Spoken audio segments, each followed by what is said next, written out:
She found a baby at her doorstep. The note attached changed her life forever.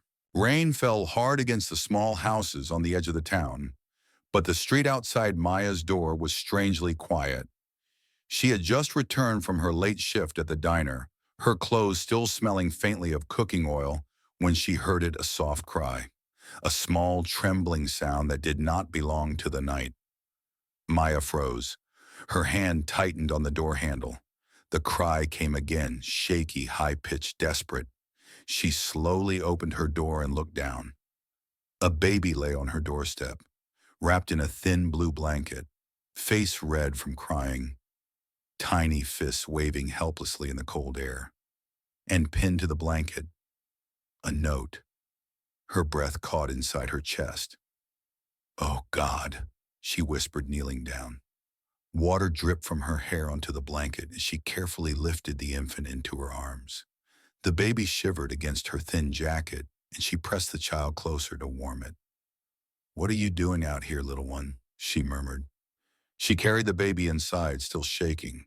Her house was small, one room, one bed, cracked walls, but she rushed around trying to make it safe and warm. She placed the baby on her only clean towel and wrapped it up again. Only then did she pull the note free. Her fingers trembled as she opened it. "Please take care of my baby. You are the only one I trust. I will come back one day. Forgive me." Maya's heart dropped. Her eyes scanned the words again and again. She didn't recognize the handwriting. She didn't know anyone who would trust her with something this important. She lived alone. She had no children.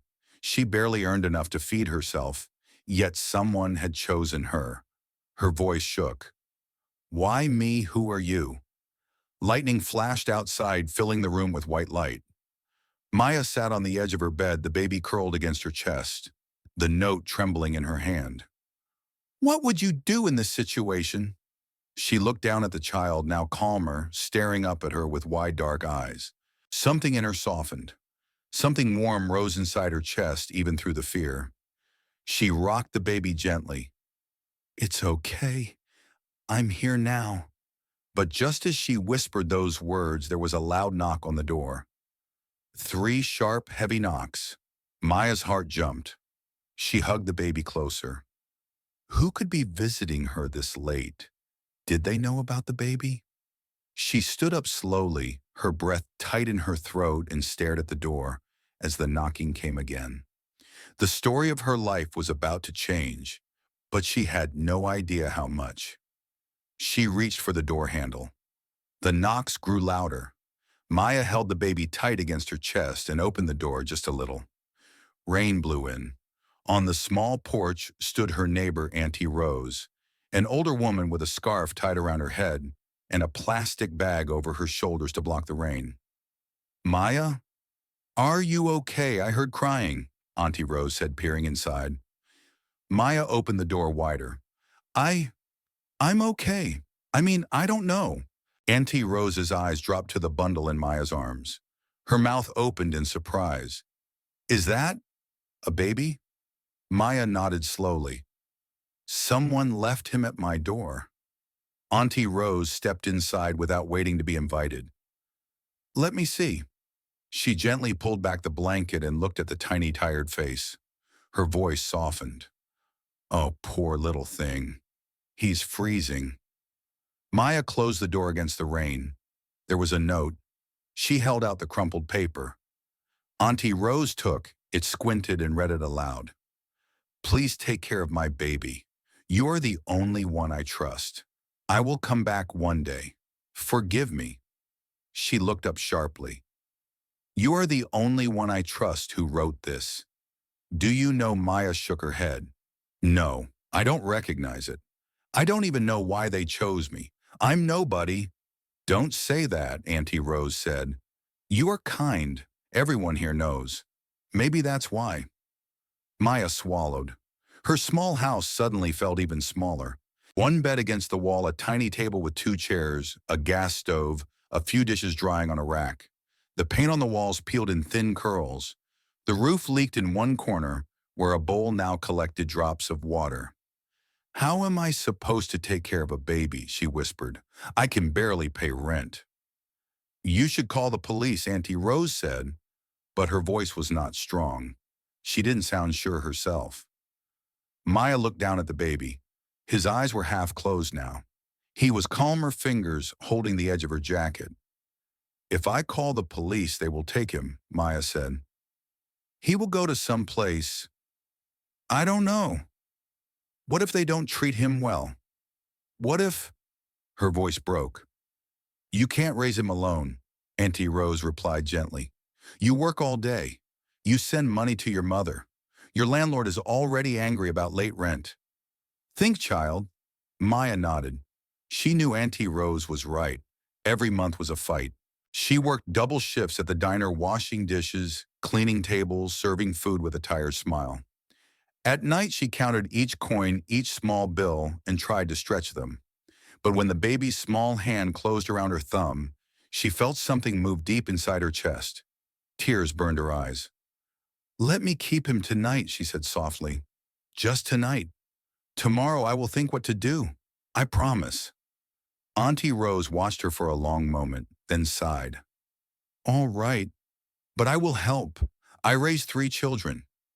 I know a little more than you. Together they found an old plastic basin, lined it with towels, and made a small bed. Maya warmed water on the stove while Auntie Rose searched her bag and pulled out a small tin of milk powder. I bought this for my granddaughter, she said, pressing it into Maya's hands. She won't miss 1 tin, but take it. God will see. Maya's throat tightened. Even when people had little, they still shared. That was the way in this poor corner of the city. She mixed the milk carefully and tried to feed the baby her hands, clumsy and unsure. Milk spilled on his chin, and she laughed weakly through her fear. I'm sorry I'm new at this, she whispered. Auntie Rose smiled. You're doing fine. By the time the baby was fed and sleeping, it was past midnight. Auntie Rose went back to her house and Maya lay on her bed, curled on one side so she could watch the basin on the floor. Sleep came in short, broken pieces. The baby woke twice, crying loudly. Each time she sat up quickly, heart pounding, and took him into her arms. Her back hurt. Her eyes burned, but when he finally settled against her chest, she felt a strange peace. Morning light came gray and weak through the dirty window. Her alarm buzzed. She had to go to work. Oh no, she whispered. She looked at the baby, then at the cheap clock on the wall. Her shift at the diner started in less than an hour. The bus stop was a 15-minute walk away.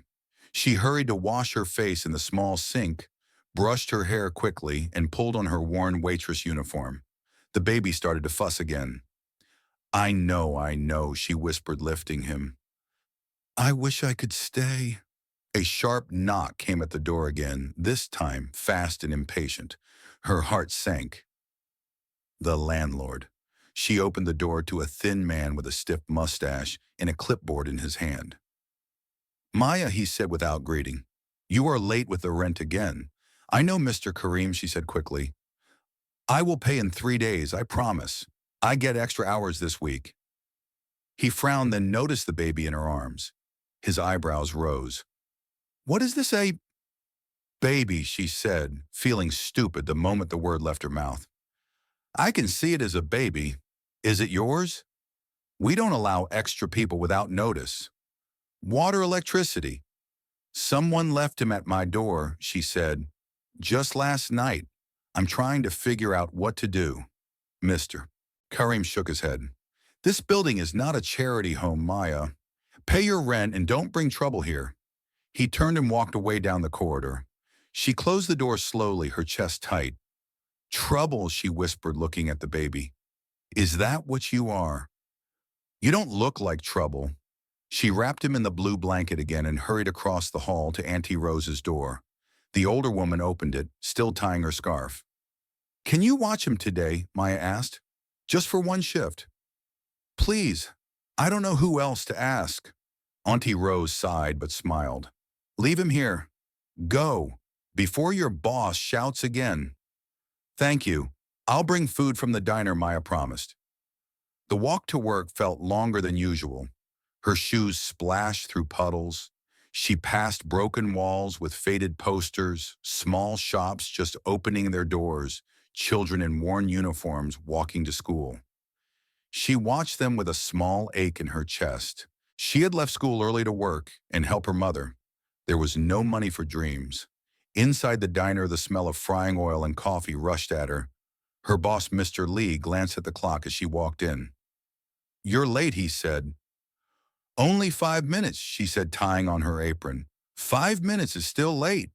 Customers don't wait," he replied, but he handed her the tray anyway. "We have a busy day, a big meeting for lunch. Important people."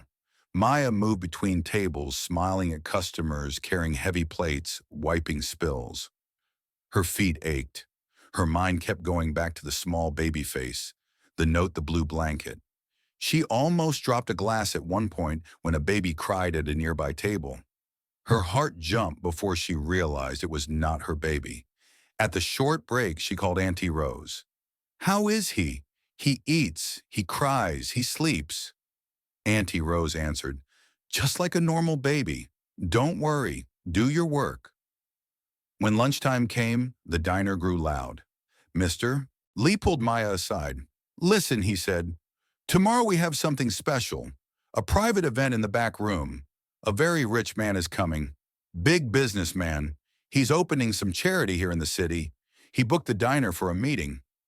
Maya blinked. "A rich man here, yes," Mr. Lee said.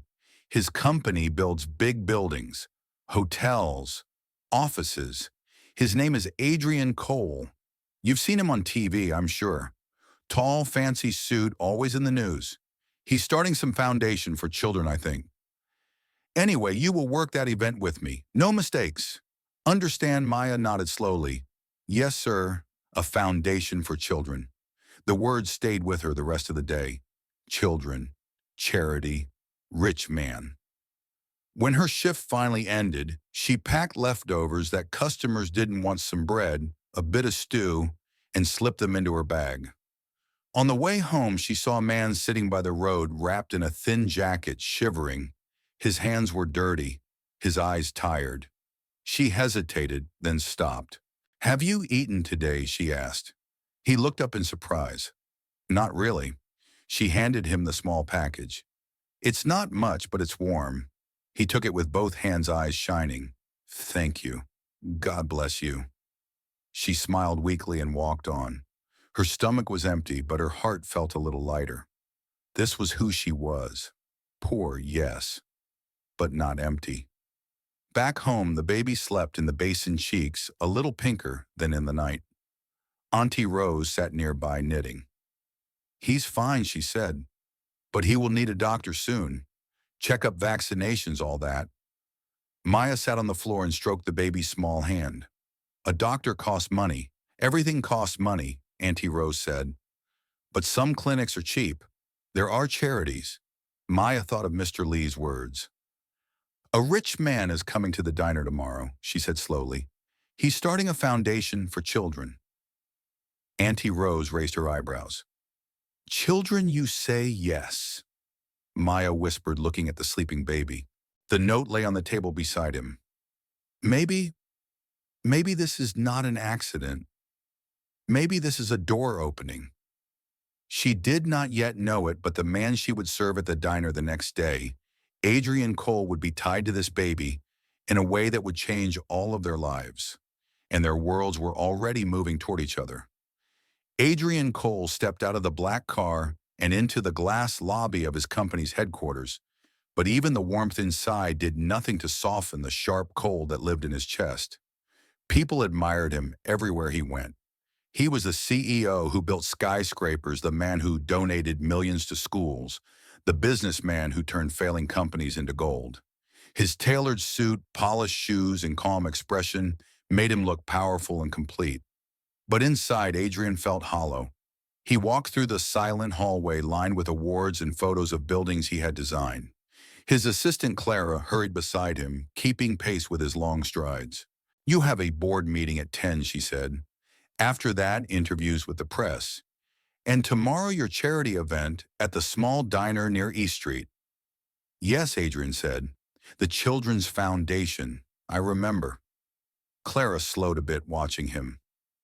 You've been quieter these days.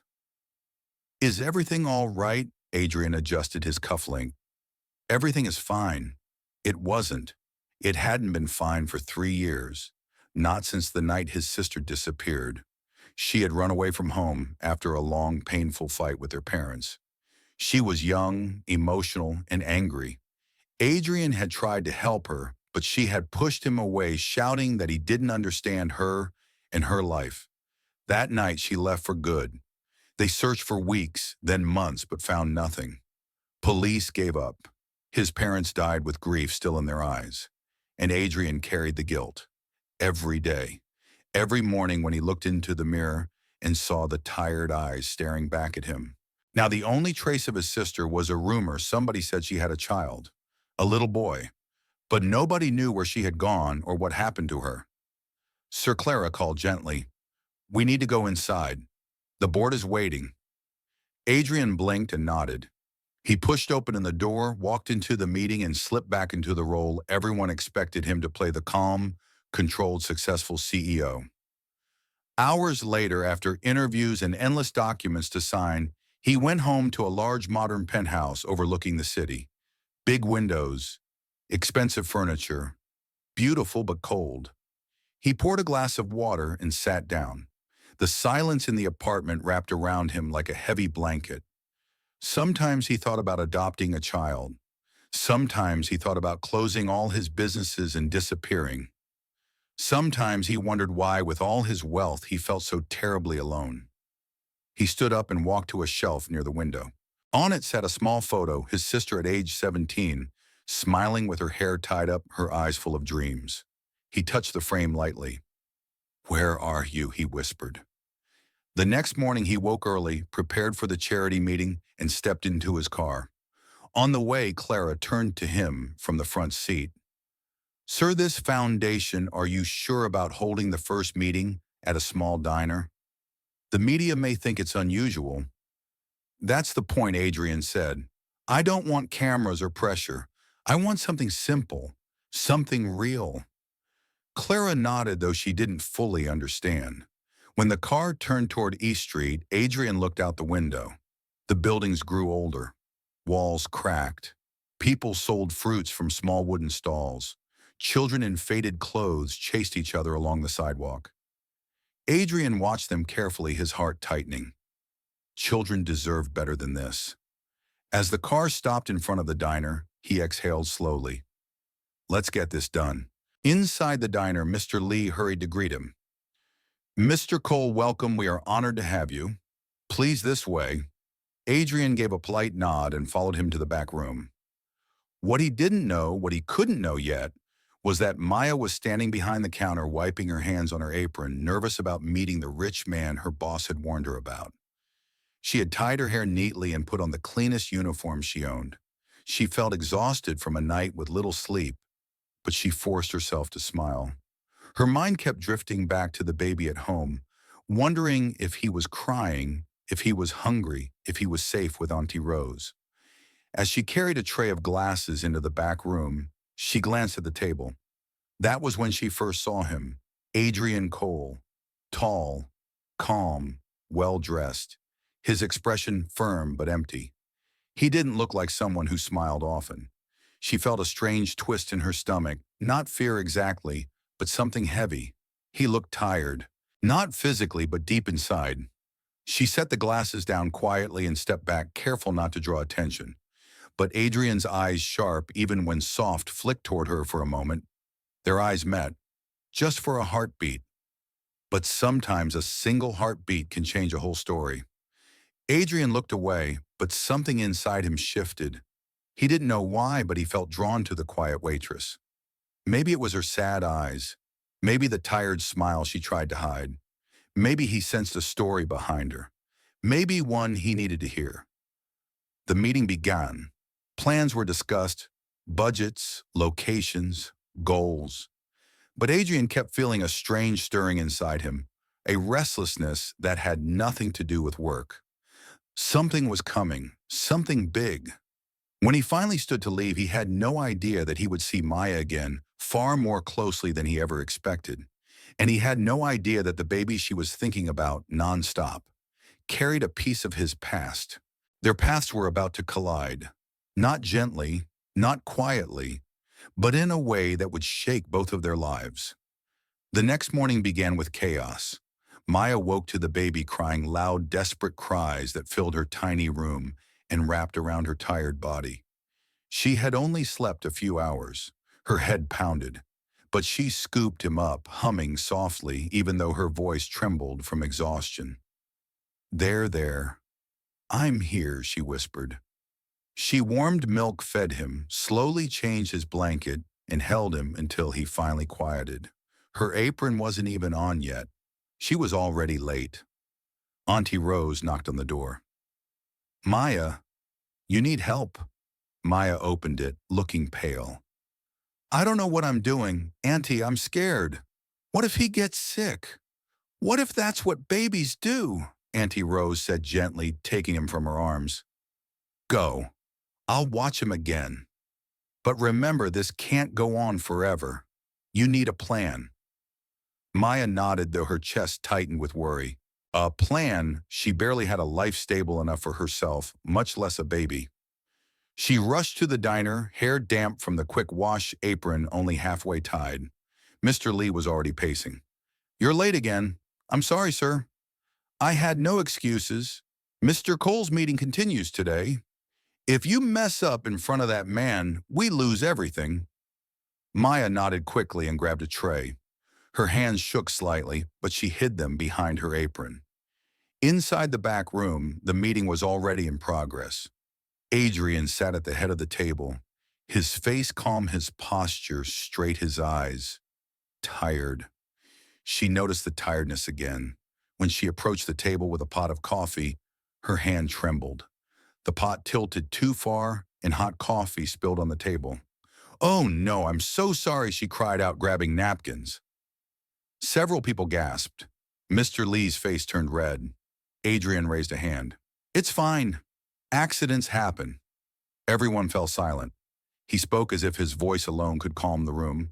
Maya looked up at him. Their eyes met for the second time. This time it lasted longer. She wasn't expecting kindness. Not from someone like him.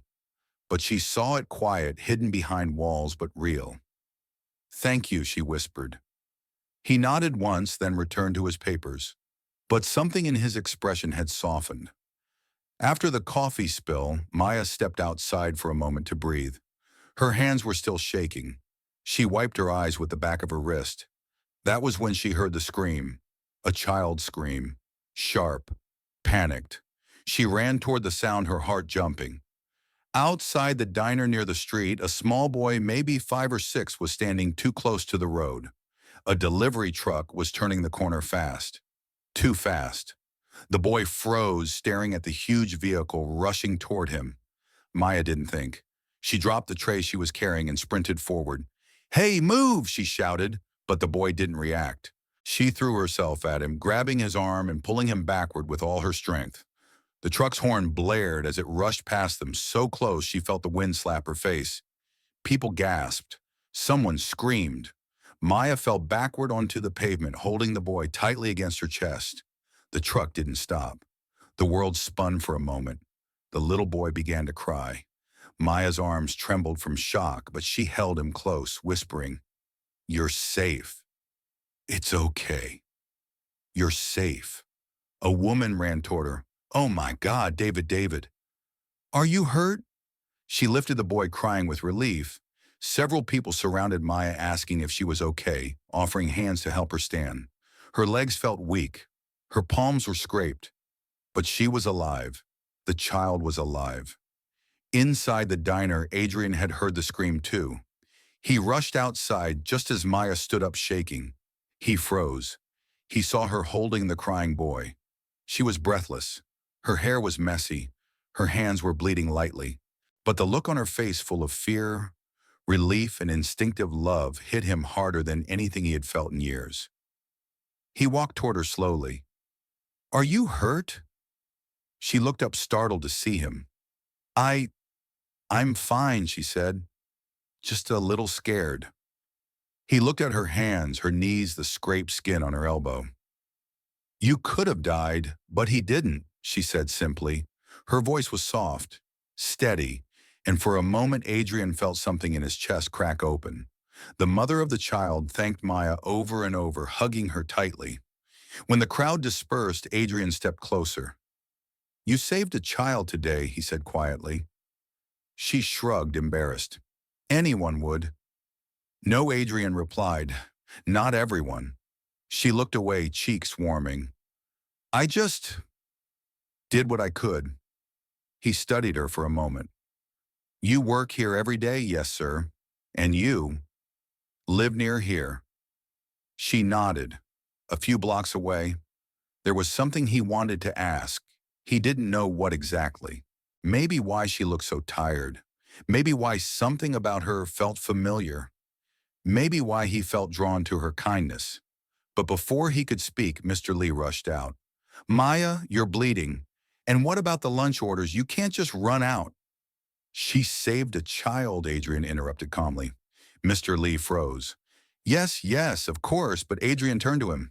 Give her the day off, with pay. Mr. Lee blinked. With pay? Yes, Adrian said firmly. I would consider it a personal favor. Mr. Lee nodded quickly. Of course, Mr. Cole. Maya, go home. Rest. Come back tomorrow. Maya stared at both men confused. Sir, you don't need to do that. Adrian's voice softened. I want to. For a moment, silence hung between them. Then he stepped closer, lowering his voice. Maya, do you have children? Her breath caught. For a second, the world inside her shook. Did he know?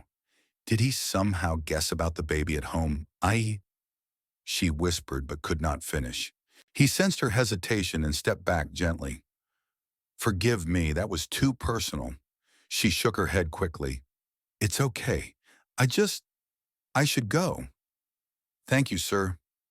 She turned and walked home, still trembling from the near accident, her thoughts tangled. Adrian watched her leave, feeling something he had not felt in years, the beginning of connection. Later that afternoon, after finishing his meeting, Adrian sat in his car again. But instead of going home, he reached into his briefcase and pulled out a thin folder. Inside was the old missing person report. His sister's face stared back at him, and a handwritten note someone at the police station had once added last seen in East District, possibly pregnant. His heart hammered. This neighborhood. The same area. The same street. He stared out the car window toward the poor houses on East Street. Something inside him whispered a fear, a hope, a warning. She is closer than you think. The next morning he returned to the diner not for business, but for Maya. He needed to know more about her, and he had no idea that the first real answer to his questions would come from a tiny blue blanket, lying inside her home. Maya barely slept that night. The baby woke 3 times, crying softly, then loudly, then softly again. Each time she rose from her thin mattress and rocked him until her arms hurt. Her back ached, her eyes burned, but strangely, her heart felt fuller than it ever had. At sunrise, she sat beside the basin and whispered, I don't know who you are, but I won't let anything bad happen to you. The baby blinked slowly, tiny hand reaching toward her face, as if he understood. A soft knock came on the door. It wasn't the urgent knock of the landlord or the sharp knock of a stranger. It was gentle. She opened the door and found Adrian Cole standing outside. She nearly dropped the baby from shock. Mr. Cole, she stuttered. He looked out of place in the narrow hallway. Tall, clean suit, polished shoes, but his expression was calm, almost searching. I hope I'm not disturbing you, he said. No, sir, I just didn't expect, she swallowed. Why are you here? Adrian hesitated before answering. Yesterday after the accident, I realized I never thanked you properly. What you did was brave. You saved a child's life. Her cheeks warmed. It was nothing, sir. It wasn't nothing, he replied softly. Then his eyes drifted to her arms where the baby lay, bundled in a fresh blanket. His eyebrows lifted slightly. You, you have a child, he asked gently. Maya's breath caught. She froze for a moment, then forced herself to nod. He, he came into my life recently. Adrian studied her face carefully, then the child's, then the blue blanket wrapped around him. Something flickered in his eyes, a sudden heaviness, a question he didn't speak. May I come in? He asked. She hesitated only a second before stepping aside. It's small, she said quietly. But, welcome. He entered the room and looked around. The cracked walls, the single bed, the basin, the small window letting in a thin sheet of light. He took it all in silently, but not with judgment. More like sorrow. This is where you live? He asked gently. Yes, she shifted nervously. I know it's not much. No, he said softly. It shows how strong you are. Her eyes widened slightly. Nobody had ever called her strong. He stepped toward the baby. What's his name? Maya looked down at the child. I don't know, she confessed. His mother left no name. Just a note. A note. His voice sharpened slightly. May I see it?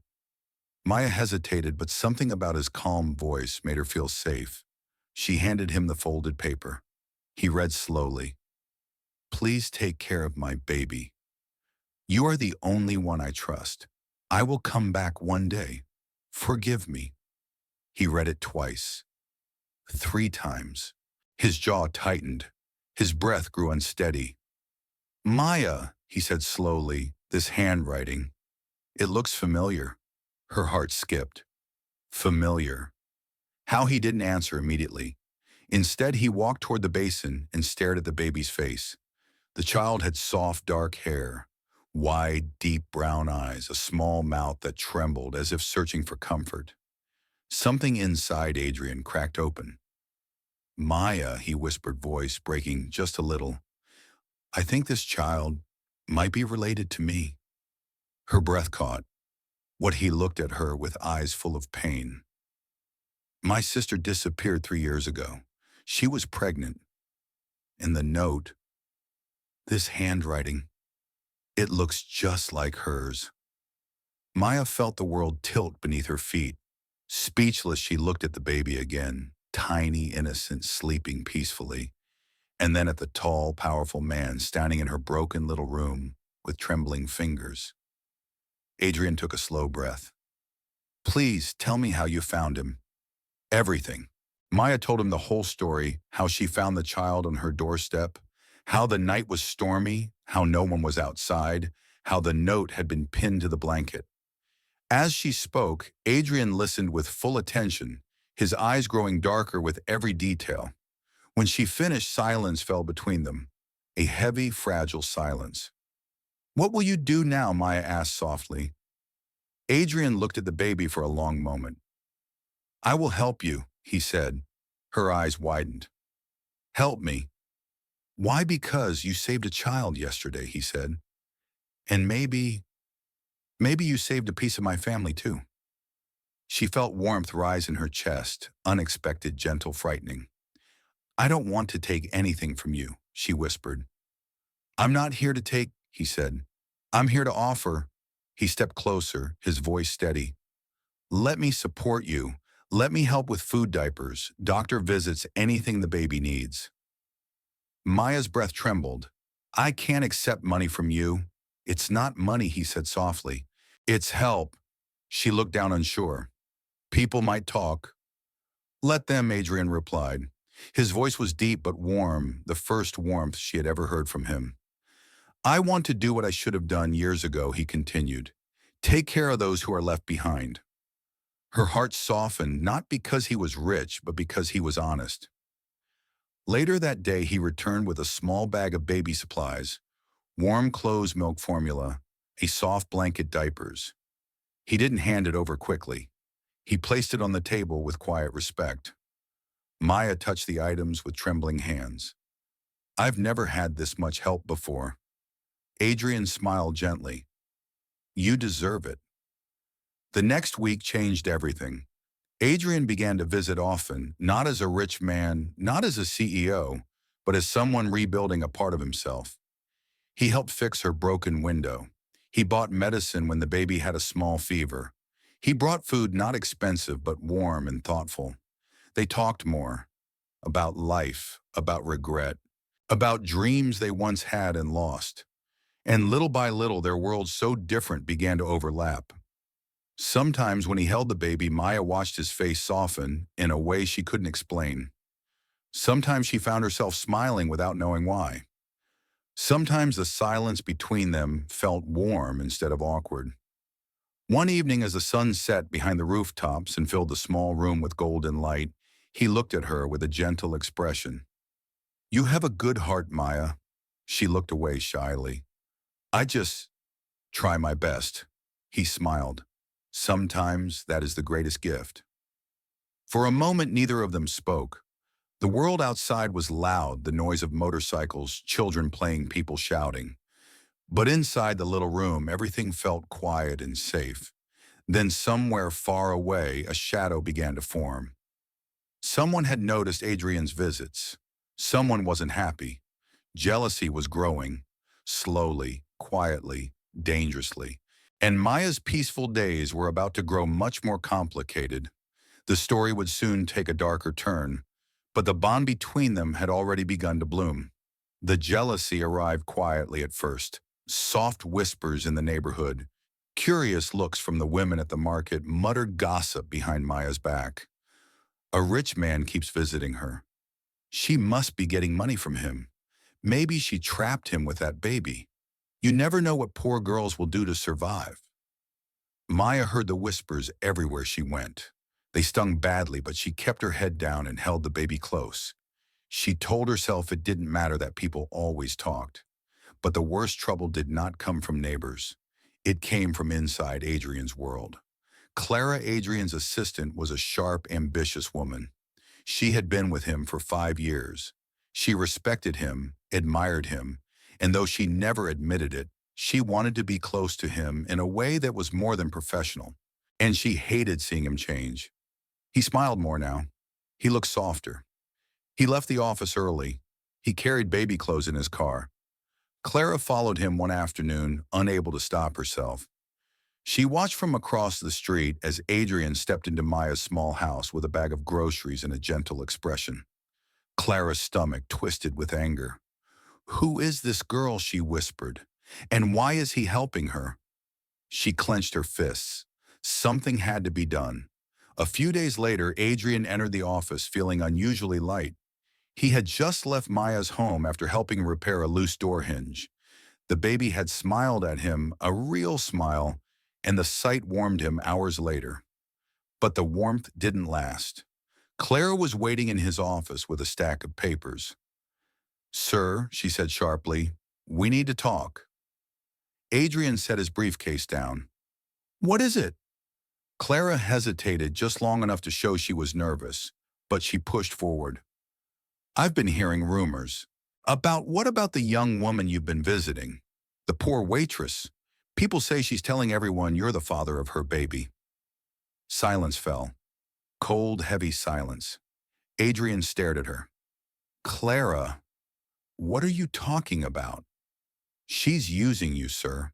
She's telling neighbors she has a connection with you, that the baby is yours, that you support her because of a secret relationship." Adrian's jaw tightened. Maya would never say such things. Clara lifted her chin. "How well do you really know her?" He stepped closer, eyes dark. "Clara, this is dangerous talk. Be careful." "I am trying to protect you," she insisted. "Your reputation is everything. One rumor can destroy your foundation, your company, your entire career." Adrian looked away for a moment, struggling with frustration. Clara took the chance to strike harder. "You're letting your emotions cloud your judgment," she said softly. "Please, don't let this girl, this stranger, manipulate you." But Adrian knew Maya. He had seen her kindness. He had seen her sacrifice. He had watched her risk her life to save someone else's child. No amount of gossip could erase that. Clara, he said firmly, this conversation is over. She opened her mouth to protest, but he raised a hand.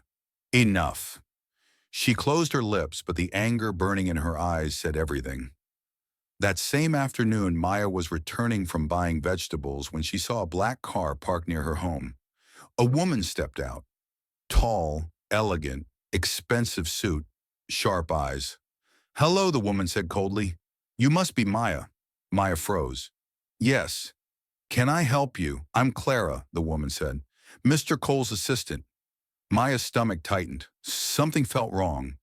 I want to ask you a few questions, Clara said, about your arrangement with Mr. Cole. There is no arrangement, Maya said quickly. He's just helping with the baby. Clara stepped closer, her voice turning sharp. Do you know what people are saying? They think you're tricking him. They think you're using that baby to get money from him. Maya's heart fell. That's not true. Clara crossed her arms. Mr. Cole is a very kind man. Too kind, and people like you take advantage of that. Maya felt heat rising behind her eyes. I have never asked him for anything. Not yet, Clara said. But soon you will. That's what women like you do. The words cut deep, sharper than any knife. Maya stepped back, holding the baby protectively. Please leave. Clara did not leave. She leaned closer and whispered coldly, listen carefully. Stay away from him. Stop accepting his help. If you don't, I will destroy you. Maya's breath trembled. Why are you doing this? Because you are nothing, Clara hissed. And Adrian Cole deserves someone equal to him. With that, she returned to her car and drove away. Maya stood frozen, shaking, tears filling her eyes. She looked at the sleeping baby, his peaceful face unaware of the storm surrounding them. She whispered, what do I do now? That evening, Adrian arrived with medicine for the baby's cough. He knocked gently. Maya, it's me. She hesitated, wiping her tears quickly. But when she opened the door, he saw the redness in her eyes immediately. What happened? He asked. She shook her head. Nothing. Maya, he said softly, please, tell me. Her voice broke. Someone came today, your assistant. She said I'm using you. The people think the baby is yours. She said she'll destroy me if I don't stay away from you. Adrian went still. A cold, sharp anger rose inside him. Anger he hadn't allowed himself to feel in years. She had no right, he said, his voice low and shaking.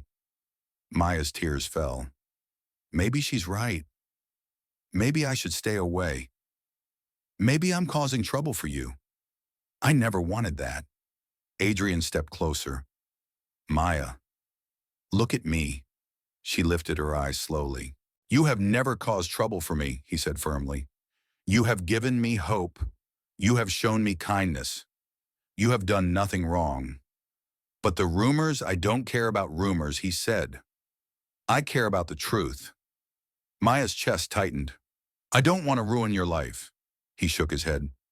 The only thing that would ruin my life is losing the chance to help you. The baby stirred in her arms as if responding to his words. Adrian took a gentle breath. Maya listened carefully. I trust you? Completely. Her tears fell faster this time, not from fear, but from relief.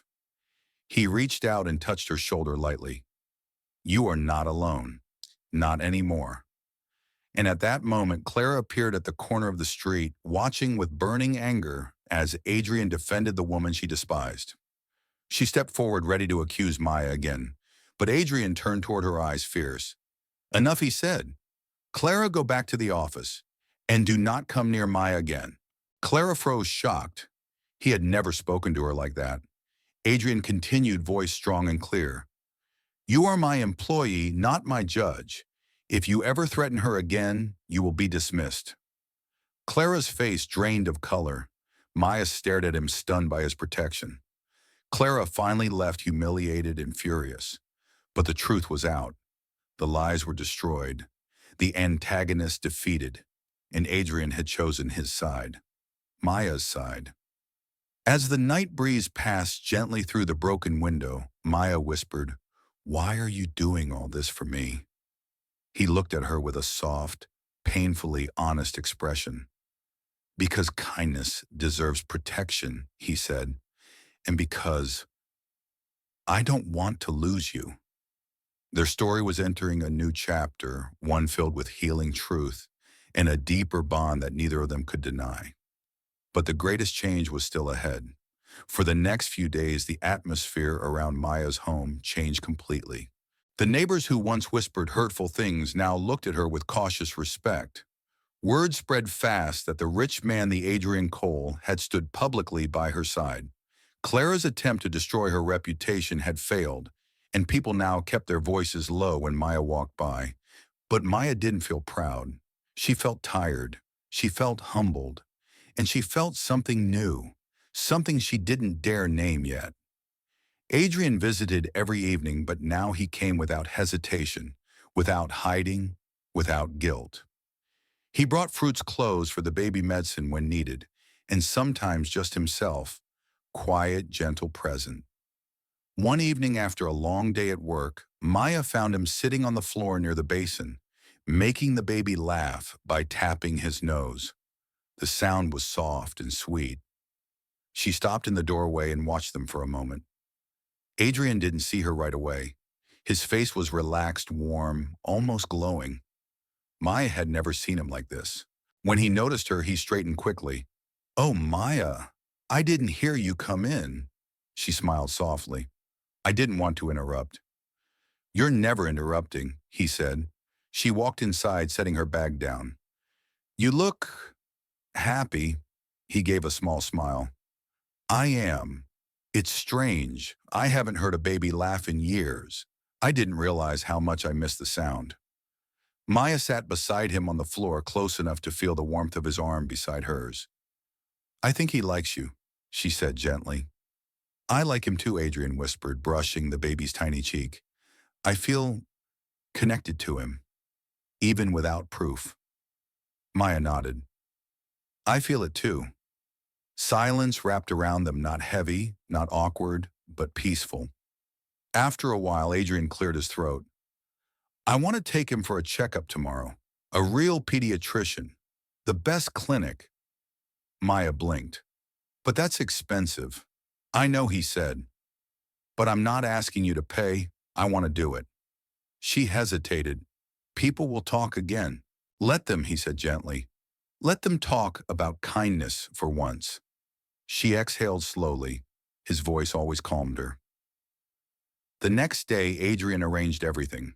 A car picked Maya and the baby up. The clinic was bright and clean, with soft colors and kind nurses. The doctor examined the baby thoroughly. "He's healthy," the doctor said. "A little underweight for his age, but nothing serious. Whoever cared for him last, they didn't do a good job. But he's safe now." Maya felt tears rise. Adrian squeezed her hand gently. After the appointment, he took her to a small cafe nearby.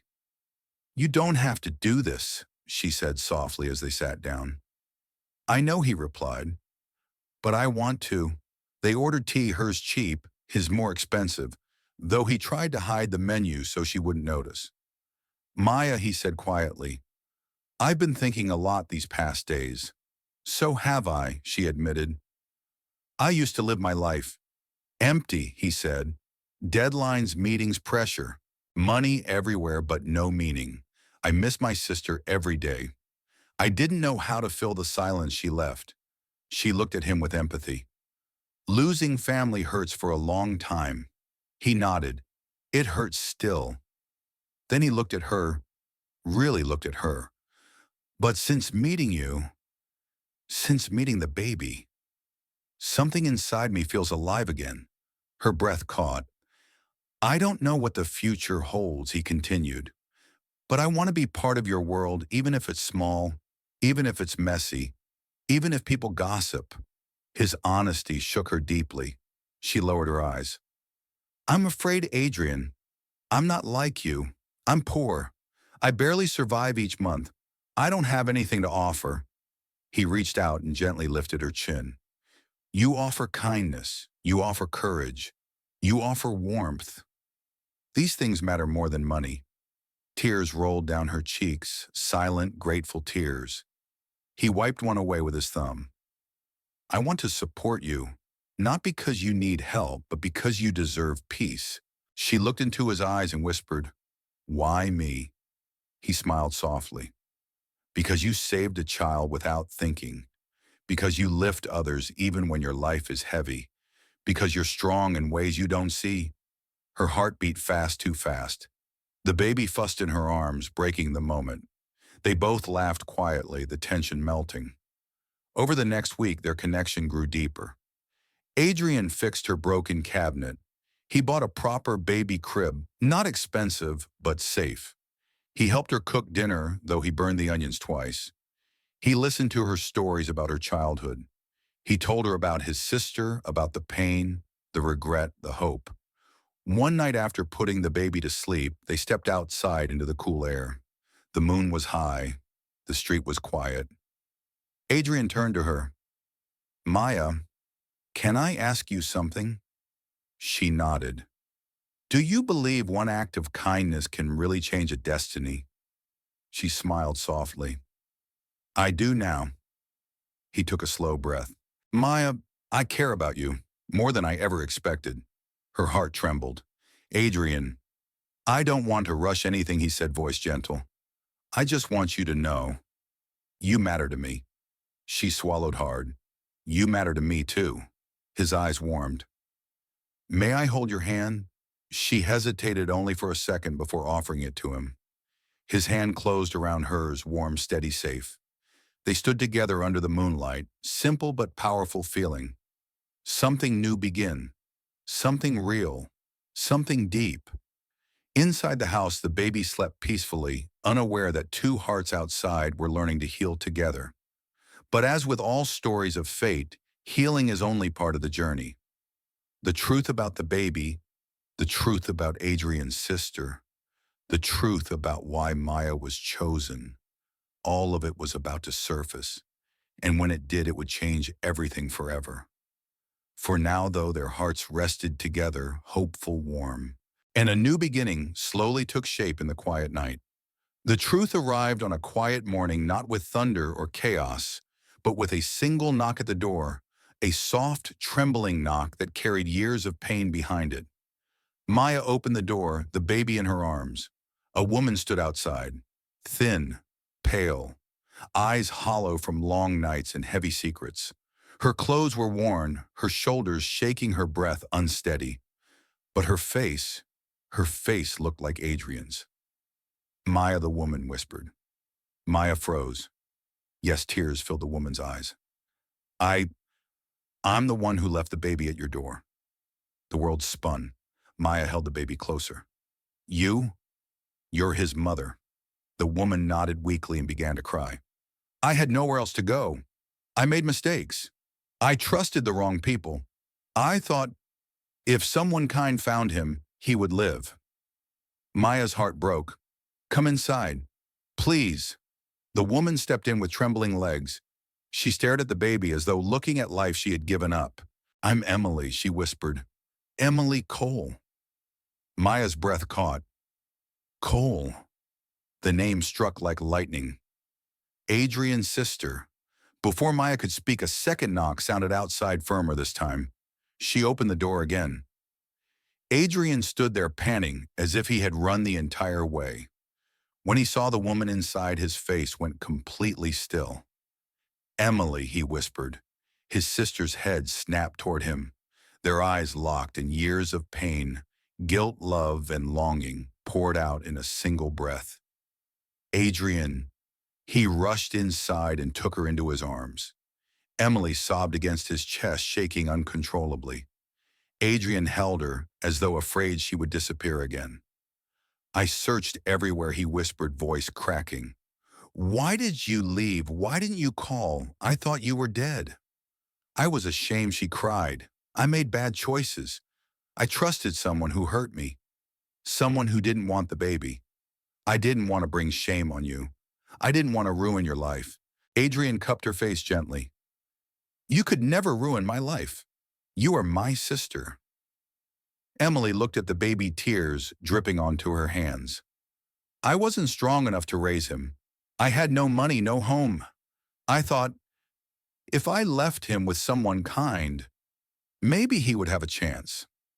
Maya felt tears streaming down her cheeks too.